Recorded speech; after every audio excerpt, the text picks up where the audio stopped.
तू मत हो उदास, तू है शिव का दास। तो आइए दोस्तों, चलते हैं पंच केदार में से सबसे प्रमुख और प्रसिद्ध केदार की यात्रा पे, जिसका नाम है श्री केदारनाथ। और उससे पहले हम दर्शन करेंगे धारा देवी के, क्योंकि यह माना जाता है कि उत्तराखंड के 4 धाम यानी कि केदारनाथ, बद्रीनाथ, गंगोत्री और यमुनोत्री के दर्शन करने से पहले आपको दर्शन करने चाहिए धारा माता के, क्योंकि यह पूरे उत्तराखंड के और 4 धाम की रक्षक देवी हैं। यह स्थित है अलकनंदा नदी के बीचों बीच एक चट्टान पे। तो यहाँ पे आप दर्शन करके और अपनी अगली यात्रा के मंगलमय होने की कामना करते हुए आप निकलते हैं केदारनाथ यात्रा पे। केदारनाथ की यात्रा जो है वो शुरू होती है ऋषिकेश से। ऋषिकेश से आप रुद्रप्रयाग होते हुए आपको पहुंचना होता है सोनप्रयाग, जहां आप टैक्सी से भी और बस से भी जा सकते हैं। वहां आपको पूरा दिन लग जाएगा। सोनप्रयाग से आगे कोई भी टैक्सी, बस या गाड़ी नहीं जाती। वहां आप रूम ले सकते हैं, होटल में रुक सकते हैं। वहां से आपको उत्तराखंड के जो प्राइवेट टैक्सी है लेके और आप पहुंचेंगे गौरीकुंड, जो कि है मात्र 6 किलोमीटर। गौरीकुंड से जो है आपकी असली यात्रा शुरू होती है, क्योंकि वो है केदारनाथ का बेस कैंप। यात्रा आप सुबह जल्दी शुरू कीजिए, क्योंकि यात्रा बहुत लंबी है। आपको करीब करीब 9 से 10 घंटे लग जाएंगे और ये खड़ी चढ़ाई है। आपको बीच में खूब सारे झरने मिलेंगे, ऊंचे पहाड़ मिलेंगे, टूटी फूटी रास्ते मिलेंगे। सबसे मेन जो दिक्कत आएगी आपको वो है घोड़े और खच्चर, क्योंकि वो भी आपके साथ ही चलेंगे। तो आपके चलने का जो जगह है वो बहुत कम बचेगी। केदारनाथ को सबसे प्रसिद्ध और प्रमुख इसलिए माना गया है क्योंकि सबसे ज़्यादा लोग इसी के बारे में जानते हैं। बाकी के जो 4 केदार हैं, जैसे रुद्रनाथ, मदमहेश्वर, तुंगनाथ और कल्पेश्वर, इसके बारे में लोग कम जानते हैं।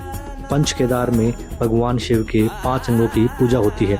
जैसे केदारनाथ में भगवान शिव के पीठ रूपी दर्शन होते हैं, रुद्रनाथ में उनके मुख की, तुंगनाथ में उनकी हाथों की, मदमहेश्वर में उनके नाभि की और कल्पेश्वर में उनके बालों की।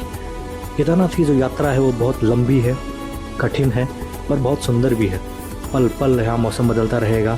आपको कभी धूप लगेगी, कभी आप घने कोहरों में गिर जाएंगे, कभी बारिश शुरू हो जाएगी। और जब शिव का नाम आप लेते, जपते और गुणगान करते जाएंगे तो आपको रास्ते का पता ही नहीं लगेगा। ऑफिशियली ये रास्ता करीब 18 से 19 किलोमीटर का बताते हैं, पर जब आप ये रास्ता तय करेंगे तब आपको लगेगा कि करीब 25 से 30 किलोमीटर के बीच में यह रास्ता है। क्योंकि 2013 में जब आपदा आई, उसके बाद से ये रास्ता जो है वो और लंबा होता गया।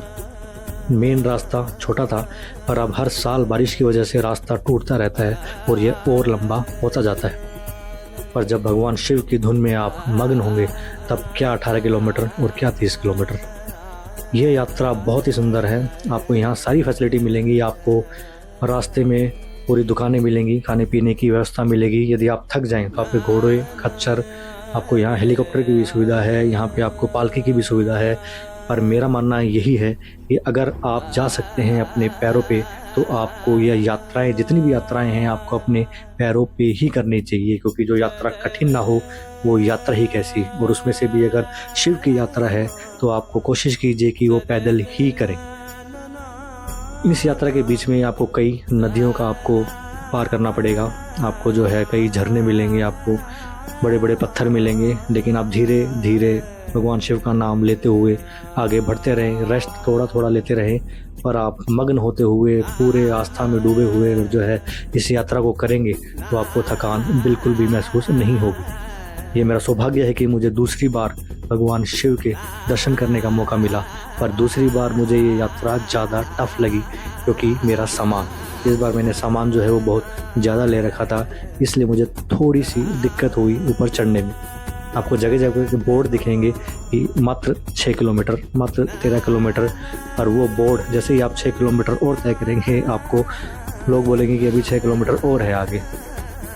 तो यात्रा बहुत लंबी है, बहुत लंबी यात्रा है। करीब 9-10 घंटे आपको जो है वो कंटिन्यू, या हो सकता है 10 घंटे से भी ज़्यादा, हमें 11 घंटे लग गए थे, आपको कंटिन्यू चलना पड़ेगा। पर जब आप मंदिर में पहुँचेंगे तो ये मान के चलिए कि आपकी सारी जो थकान है वो दूर हो जाएगी। अगले वीडियो में हम जो है दर्शन करेंगे भगवान शिव के। तब तक के लिए दोस्तों, हर हर महादेव।